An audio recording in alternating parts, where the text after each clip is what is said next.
What's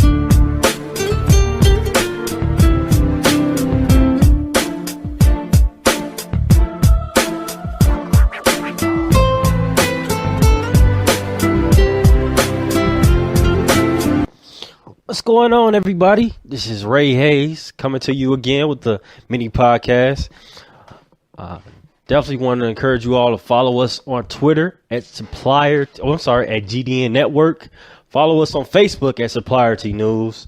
If you're interested in learning more about all the news going on in the small business world, as far as diversity in tech, diversity in all parts of society and across the globe, please visit our website and check out our weekly articles.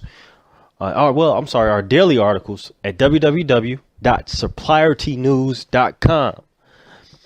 Today, I'm coming to you all again with another mini podcast. Nothing too long, not too short. But like I said, come to you all again with a weekly podcast, mini podcast. Last week, President Donald Trump signed a religious executive order. The order was definitely it caused a little bit of uproar in the religious community. Was somewhat like a campaign speech, but it wasn't a campaign speech. But Trump had went on during a press speech, stated that he promised to destroy the Johnson Amendment. Yes, if anybody is unfamiliar with the Johnson Amendment, the amendment prohibits the right to. Well, people believe the amendment prohibits the right to religious organizations to speak, to have a freedom of speech. It somewhat does to a degree. The Johnson Amendment prevents churches and religious organizations from endorsing political candidates, which is understandable because you don't want to put too much politics in the church, and it could possibly cause churches to accept money from political candidates under doors, and they're going in endorsing a certain candidate. So you had some religious figures saying that, but then you had some religious figures going about saying it's the idea of religious liberty. Churches should have the right to voice their opinions or let their congregations know about who would be the rightful candidate for their city or state, and which is understandable. You already have that now in some churches. You have pastors going up there, having a candidate come in and speak to the congregation, and not fully endorsing them because they knew there would be some legations as far as them endorsing them, but they would have the candidates come in and speak to the church. But now, since President Trump signed the new executive order, there not going to be any penalties. He advised the IRS to not basically overlook it to a certain degree. The actual executive order is a little bit vague. However, like I said, it does give religious organizations the right to basically endorse political candidates with the least amount of punishment. Well, basically asking the IRS to overlook that punishment. Now, churches are tax exempt. Some people were saying if you're going to allow churches to go about endorsing political candidates, they should lose their tax exemption. I kind of disagree with that. I mean, right. I understand the fact that this could be lead to a downslope because churches can, like I said, can go about accepting money from these political candidates, and who knows what can happen. But it can lead to something ugly, possibly.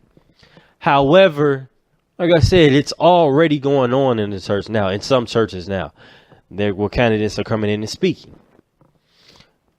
When you talk about religious liberty, if churches can't go about voicing their concerns about okay, we're thinking about endorsing him, that does limit your right to the idea of idea of a freedom of speech.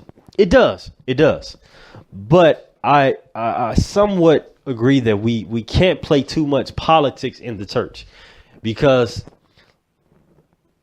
like I said before, it's going to lead to a lot of lobbying in the churches. Pastors taking money from these political candidates, or taking money from their friends of the political candidates. So it's going to throw in a loophole, and somebody is going to find a way to take full advantage of that loophole. I mean, but it gives a new way for people to campaign. It's definitely a new way for people to campaign, and I would definitely see how this is going to work during the 2018 elections and the 2020 presidential election. I definitely would be interested to see how this would work. President Trump, during his campaign, did state that he was going to fight for religious liberty, and this is the first step towards doing it. However, there still needs to be some concrete details in regards to this executive order. Like I said, the executive order is somewhat vague. It doesn't give you the full logistics of what the fact, what should we not look at, or what the IRS should not be looking at. But I mean, like I said, he campaigned during the speech that he said he was going to do this.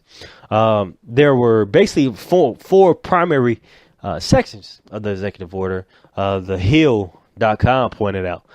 First, it includes a broad language declaring that the policy of the executive branch is to vigorously enforce federal law's robust protections for religious freedom.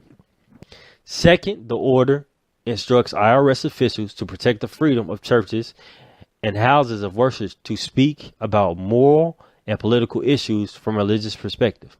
Like I said, he basically asked an IRS to step in and protect the religious rights. I mean, religious organizations' rights in regards to speaking openly and freely about political issues. Thirdly, the order directs federal officials, including the Secretary of the Department of Health and Human Services, to consider issuing amended regulations that will protect nonprofit groups with faith-based objections to provide abortion pills and their insurance coverage. It doesn't go in full detail about that, but in the coming weeks or coming months, we'll definitely, there'll be more in regards to how is that going to work and how the Department of Health and Human Services plan on following President Trump's order.